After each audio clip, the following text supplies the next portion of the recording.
de la Secretaría de Relaciones Exteriores para conversar sobre este tema. Alejandro, ¿cómo estás? Muy buenas tardes. Buenas tardes, Darío. Gusto en saludarte a ti y a tu auditorio. Buenas tardes. Oye, Alejandro, ¿no es una respuesta precisamente lo que decía el presidente a esta otra inconformidad que Estados Unidos le manifiesta a México en el asunto de la planta de General Motors en Silao? ¿No es una respuesta esta la que envía el embajador Esteban Moctezuma? Se trata de temas diferentes en un mismo contexto, que es el ejercicio del capítulo 23 del Tratado de Libre Comercio entre México, Canadá y Estados Unidos en diferentes vías.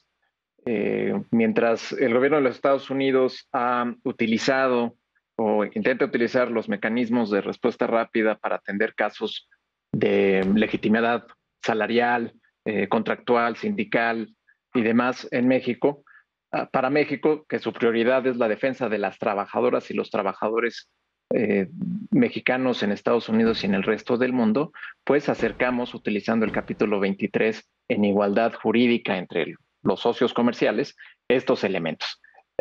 Este intercambio de comunicaciones o el inicio del mecanismo y la carta que envía el embajador Moctezuma Barragán ilustran la complejidad, pero también la vida del Tratado de Libre Comercio y la igualdad de circunstancias que tenemos México y Estados Unidos. Habrá cosas que se señalen que están mal en consideración de los Estados Unidos en México, pero también hay cosas en los Estados Unidos que es necesario atender de manera inmediata.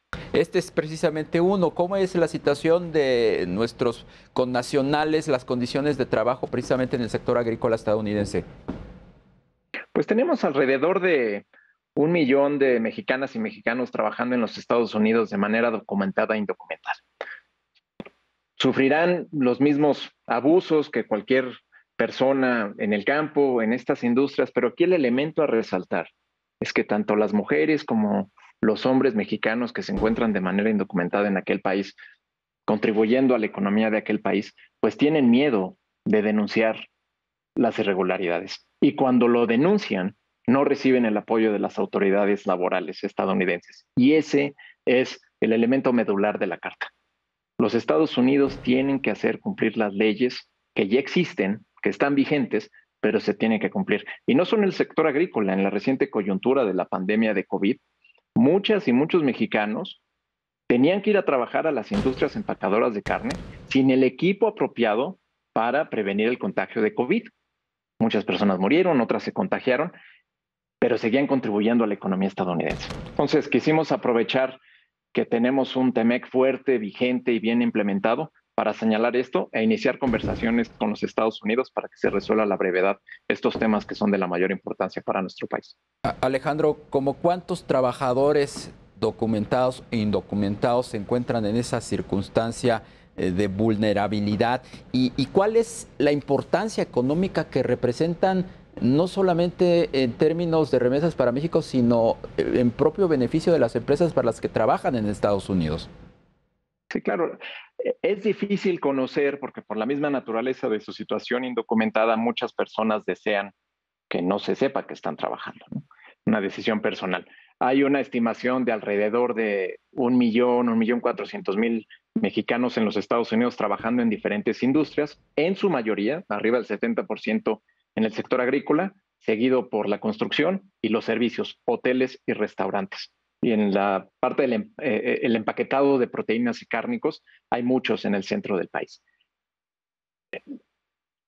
Para ilustrar cuál es la contribución a la economía estadounidense, yo traería este ejemplo, una cubeta de jitomate, quizás, que se levanta en 30 minutos, 1 hora, se paga 35, 45 centavos de dólar a la persona que levanta, que está en la pizca.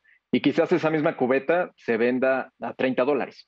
Entonces, el margen de ganancia entre lo que se paga al trabajador sin horas extras, sin seguridad social, sin buenas condiciones laborales, eso le ayuda a que el empresario pues pueda venderlo más caro y tenga mejores beneficios. Entonces, no solo contribuyen a la economía, a la actividad económica estadounidense, sino también genera un muy buen beneficio comercial para los empleadores en Estados Unidos. Finalmente, Alejandro, ¿qué tipo de plantaciones o pizca hacen estos trabajadores, hablando específicamente del sector agropecuario, y en qué regiones de Estados Unidos están?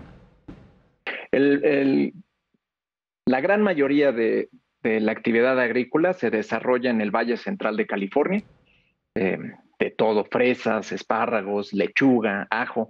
La mayoría de esta pizca es de rodillas o doblada a la espalda, es a mano.